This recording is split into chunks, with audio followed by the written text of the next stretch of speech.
साथियों, जय हिंद, जय भारत, वंदे मातरम। मैं आपका साथी वेटरन ओम प्रकाश जाजड़ा, जैसलमेर से। सबसे पहले मैं आज के मंथन में मेरे कल के वीडियो के ऊपर जिन जिन साहब लोगों ने मुझे फ़ोन भी किया, मैसेज भी किया, कमेंट में पढ़ नहीं पाया, लेकिन जिन्होंने फ़ोन और कमेंट मुझे मेरे पर्सनली व्हाट्सएप तक पहुंचा दिए, उनको हाथ जोड़ के प्रणाम। और आपको बुरा लगा उसके लिए क्षमा चाहता हूं, बुरा लगा उसके लिए दोबारा क्षमा चाहता हूं। और जिन्होंने लाइक किया, जिनको अच्छा लगा, उनको भी हाथ जोड़ के धन्यवाद देता हूं। और साथ में दोस्तों, ऐसा नहीं कि सिर्फ उसमें एक ही बात थी, उसमें मंथन में सब कुछ था। आपकी महंगाई थी, एक बेटी की व्यवस्था थी, एक देश 140 करोड़ का उसके पीछे था, उसके पीएम साहब इस विश्व में अपने आप को सबसे लोकप्रिय और सशक्त, यानी कि कई बार हमने अमेरिका को भी पिछड़ते हुए देखा उनसे। तो क्यों नहीं आशा रखें भाई, क्यों ना अपने पीएम को बोलें और खोल के ठोक के क्यों ना बोलें।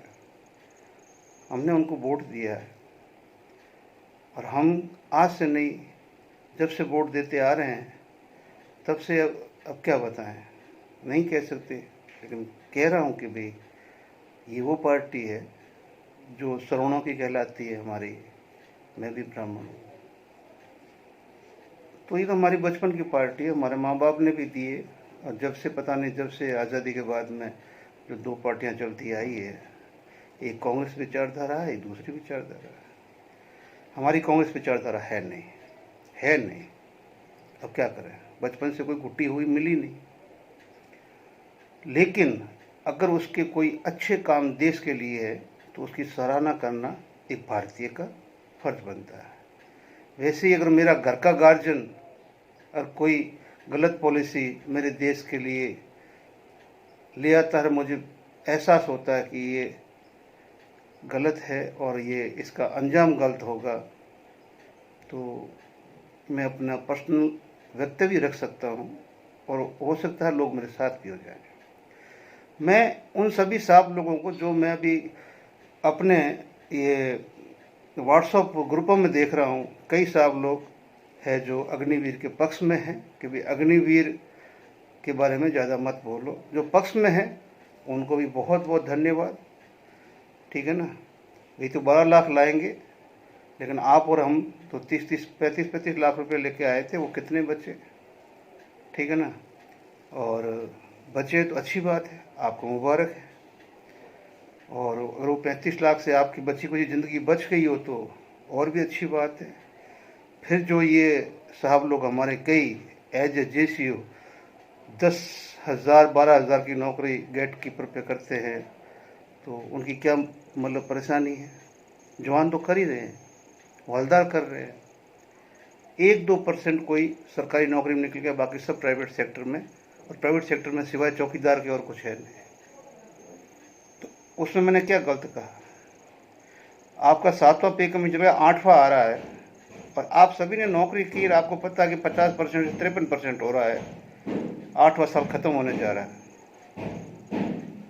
तो एवरेज जब मैंने लिया तो वो 80% के पास जा रहा है हर एक।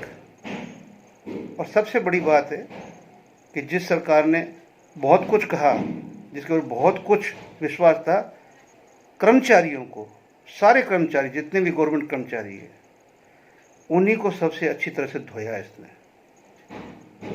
ठीक है ना। चाहे इनकम टैक्स हो, चाहे प्रमोशन हो, चाहे कोई पॉलिसी हो, चाहे कुछ भी हो, अच्छी तरह से धोया। और सबसे बड़ा फर्क किसको पड़ा, मध्यम वर्गीय कर्मचारी को। वो आज अपनी पेंशन से अपना घर कैसे चला रहा है, वो महान ही बता सकता है। अगर किसी के सपोर्टिंग में कोई खेती नहीं है, कोई बच्चा काम नहीं कर रहा है, तो वो कैसे चला रहा है, तो वो तो वही बता सकता है जिसके अंदर गुजरती है, ठीक है ना। बड़ा आसानी से कह देना कि साहब बहुत गलत बोल दिया आपने देश के प्रधानमंत्री। क्या गलत बोल दिया, गाली दी नहीं, कुछ किया नहीं। जिनको बुरा लगता है, जो अपनी बुद्धि होते हुए भी आंख बांध के और सब कुछ आंख बांध के चल देते हैं, उनके लिए बोलता भाई हम अपने चाचा ताऊओं, बस क्या बोला मैंने। और ठीक है, आपको अच्छा लगता है तो बढ़िया है। मैंने बोला स्टैटिस्टिक्स के फॉर्मूले चेंज हुए हैं और मैंने पूर्व विदेश मंत्री ने अपना ये रक्षा अपना वित्त मंत्री यशवंत सिन्हा के आप गूगल पे सर्च कर लीजिए, उनके बहुत वीडियो मिल जाएंगे इसके ऊपर बात करते हुए, ठीक है ना। तो बगैर कोई बातचीत सुने हुए नहीं करता है। विनेश फोगाट का साथ तो यहीं से शुरू हो गया था भाई, जिसने 5 गोल्ड मेडल जो एशियाड में, कॉमनवेल्थ में और विश्व कुश्ती चैंपियनशिप में 5 गोल्ड मेडल 53 में लेके आ गई, उसके ऊपर विश्वास न करके एक नई को भेजा गया जो एक थ्रस्ट नहीं पकड़ पाई और सीधा बाहर हो गई, और वो वीरवार को इंडिया में आ गई वापस, और साथ में कलंक और लेके आई है जो पुलिस केस वहाँ पर चल रहा है। और उसके जो साथ में गए थे उसका ट्रुप्स, उसके ऊपर अब ये केस चल रहा है वहाँ के पुलिस के ऊपर। तो ये फैक्ट है कि हम रहते हैं टच में, पढ़ते भी हैं, साथ में देखते भी हैं, और सब कुछ तभी हम कहते हैं कि भी कुछ न कुछ तो गलत हुआ है, ठीक है ना। जब कुश्ती शाम को होनी थी, सुबह वेट होना था, और वो जो उसको वेट के बाद में 15 मिनट मिलने वाला था, उस 15 मिनट के लिए किसने संघर्ष किया कि वो 15 मिनट तो दे दो, वो भी नहीं दिया, तो फिर ये क्या था। और यहाँ से इंडिया से शर्त रख दी थी ना कि जाना है तो 50 में जाओ, नहीं जाना है तो 53 में, आपको जगह नहीं, 53 में वो सिलेक्ट हो गई। तो इसका मतलब ये, उसने यही बोला कि हम दोनों को करवा लो, एक टेस्ट ले लो, और मैं निकल जाती हूँ तो मुझे 53 किलो दे दो, और वो निकल जाए तो कोई बात नहीं, वो चली जाएगी, मैं बैक हो जाऊंगी। लेकिन उसको तो लास्ट तक वो रखा जाता कि भाई आपको 53 में दे दिया जाएगा, लेकिन ऐन मौके पे कैसे उसने 53 से 50 किया वो तो वही जानती है। एनी हाउ, देखो कोई किसी के कान बंद नहीं, आंख बंद नहीं है। आप सभी चाहे अपने दिल से स्वीकार करो या न करो, जो हमारी सरकार के 10 साल जो पिछले है, उसके जो लास्ट 2 साल है, उसके अंदर बहुत कुछ गड़बड़ हुआ है। और गड़बड़ क्यों हुआ है कि तीसरे चुनाव में आने से पहले मोदी जी को नहीं पता क्या हो रहा, लेकिन जो उनके खास सबॉर्डिनेट थे उन्होंने बाहर से पूरी भर दी बीजेपी को, वो आउटर पार्टी बीजेपी हो गई। जो 40 साल से संघर्ष कर रहा है बीजेपी के लिए, वो सांसद 3 बार बन गया, लेकिन उसको कैबिनेट में जगह नहीं मिली। 4 बार यहाँ पे हमारा विधानसभा का चुनाव जीतने वाले हमारे विधायक को राजस्थान में कैबिनेट में जगह नहीं मिली, राज्य में मंत्री में नहीं मिली, वो 4 बार कंटिन्यू जीतता रहा। तो बात ये है कि जब ये ऐसे एकाधिकार, ये पर्चियों से सीएम बनाना, ये करना, जो सब कुछ एकाधिकार को ऐसे कर देना, ठीक है ना, झूठ मतलब आईटी सेल के द्वारा पूरा सोशल मीडिया भर देना, वो कोई भी पार्टी है और उस पर विश्वास आंख मूंद के कर लेना, ठीक है ना, कभी फैक्ट चेक नहीं करना, तो भाई मेरी गलती है, मैं माफ़ी चाहता हूँ। अब आते हैं आगे, ORP3 डेली हमारे को 5-6 टेबलें आपको मिल ही रही है, उसके अनुसार आपके खाते में पैसे तो आ गए होंगे, और नहीं है तो बस 30 अगस्त को आ जाएंगे।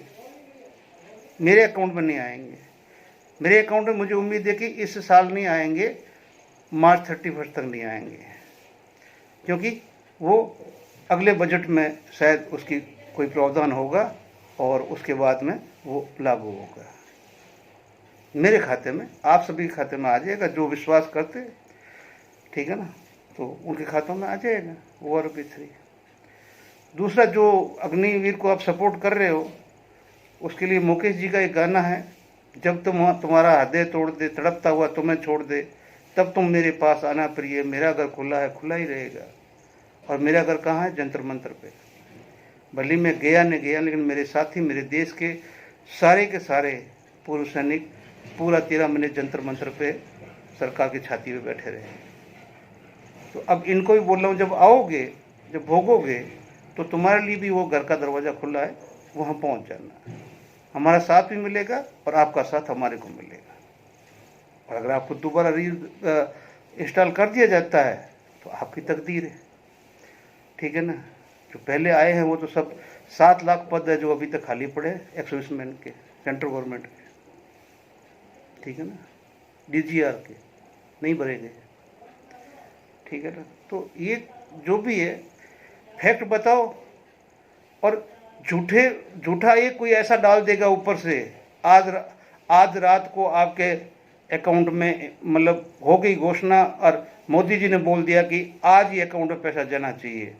आप सभी उस वीडियो को खोल के 2.5 मिनट तो देखोगे, 2.5 मिनट में उसका व्यूअर बन जाएगा और वो अपना यूट्यूब से अपना पैसा कमा लेगा। इस OROP ने सैनिकों के इतने यूट्यूबर बना दिए, कितने पाठशालाएँ बना दिए, कितने मास्टर बन गए, कितने क्या बन गए। और हम हाथ जोड़ते हैं भाई सब्सक्राइब मत करना, वीडियो को जितना देख सको और आगे फॉरवर्ड कर सको फॉरवर्ड करो, ताकि थोड़ी सी जागृति आए कि हम किसी के चंगुल में न फंसे।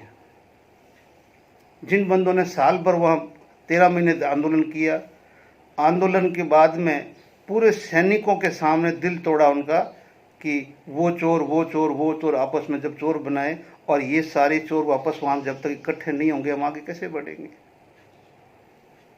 चाहे चोर साहब का हो, चाहे चोरी का इल्ज़ाम लगाने वाले कपिल नलीन या जो भी उनके वो जो वहाँ परमानेंट वहाँ उनके पिलर हो, जब तक वो सब साथ में नहीं बैठेंगे, क्लियर नहीं करेंगे, तो एक्समैन को पूरे वो कैसे पता चलेगा कि जो आप अपनी खून पसीने की पैसे की कमाई दे के गए थे उसको यूज हुआ कि नहीं हुआ, यूज हुआ तो कहाँ हुआ, कैसे हुआ, और वो खुद ही है।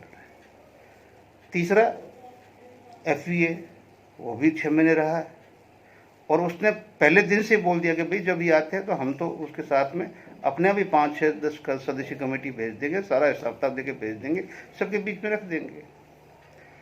अब पिछले 10 दिन से सब वीडियो बंद हो गए, सब अंडरग्राउंड और हो गए, कोई स्टेटमेंट नहीं आ रहा है, कोई ऑडियो नहीं आ रहा है, कोई वीडियो नहीं आ रहा है, कुछ नहीं आ रहा है, सब OROP पे लगे हुए हैं। कम्यूट का नया मुद्दा आ गया है तो कम्यूट के ऊपर अभी कोर्ट केस करते रहो AFT के अंदर। AFT को मैं सीधा बोल रहा हूँ कि वो अथॉरिटी नहीं है सेंट्रल गवर्नमेंट की, कानून मंत्रालय की, वो internal authority for ministry of defence है, जो संसद का पास किया हुआ एक कानून है, बस उससे ज़्यादा उसका कुछ नहीं। फिर भी लोगों को नहीं फर्क पड़ रहा है। 2 भाई पैसे उनको भी दो, खूब दो। यानी कहने का मतलब कि जो आपको सही बात बताए वो सबसे बुरा आदमी है, और जो आपको घुमाए गोल गोल अच्छी तरह से वो आपके लिए सही आदमी है, वो सही आदमी। बाकी जो आपको फैक्ट बताया कि ये फैक्ट है, आप चेक कर लो, आप जांच परख लो, तो वो आपके लिए बहुत ही बड़ा गुनाहगार है, ठीक है ना। अग्निवीर कोई समय तो कल गया, हम लोग नौकरी करके आए हुए कितना साल हो गया, अभी वैसे के वैसे यंग पड़े हुए, ठीक है ना। लेकिन ये 4 साल तो कल निकल जाएंगे, आ जाएंगे आपके पास में। फिर जितने ये कर रहे हैं ना कि बहुत अच्छा है बहुत अच्छा है, आप ही से पूछेंगे क्या होता है क्या नहीं होता। तो कहने का मतलब ये है कि मैं फिर से सभी से कल के वीडियो के माध्यम से जिसको सही नहीं लगा उनसे माफ़ी चाहता हूँ। मेरा वीडियो सही है, 100% सही है, और आपके दिल नहीं दुखाने का कारण मैं आपसे माफ़ी चाहता हूँ। बाकी मेरा और कुछ नहीं है कि आपका दिल न दुखे। मैंने कोई गलत नहीं कहा, जो फैक्ट थे वो सही थे, उसी अनुसार कही। कोई गलत है तो मुझे बताओ आप, ठीक है ना। हम तो आपको ऐसी ऐसी चीज़ें रख देंगे बाद में कि आप बोले यार बात तो सही है, तो फिर हम उस तक नहीं चाहते, जो गिर गए, हम नहीं करना चाहते। थैंक यू, जय हिंद, जय भारत, वंदे मातरम। मिलते हैं कल के वीडियो।